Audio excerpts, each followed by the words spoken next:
Hello guys, আসসালামু আলাইকুম। আজির video হইলদে আম সম্পর্কে। যে কোনো দেশত সিজন অনুযায়ী আম পাওয়া যায়, কেঁচা ফনা আম পাওয়া যায়।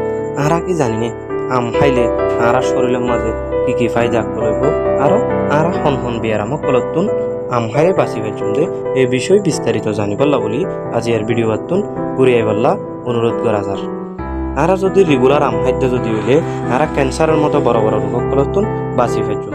আরা শরীরের খারাপ কোলেস্ট্রল কমাই আনিব, ব্লাড প্রেসার নিয়ন্ত্রণ থাকিব, সুগার লেভেল ঠিক থাকিব, আর হার্ট স্ট্রোকের সম্ভাবনা কমি যাইবই। আর শরীরত এনিমিয়া রোগে বাসা বাঁধি নপারিব। আর গর্ভবতী মা সকলে নিয়মিত আম খনৰ ফলে পুষ্টি পাইব।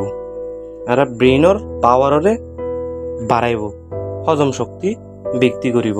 যারা সেক্সুয়ালি দুর্বল আছে তারার সেক্সুয়াল হেলথরে বৃদ্ধি করিব। আর শরীরের রোগ প্রতিরোধ ক্ষমতারে বাড়াইব। আর চামড়া আর চুলরে ভালো রাখিব। আর চোখর স্বাস্থ্যরে ভালো রাখিব।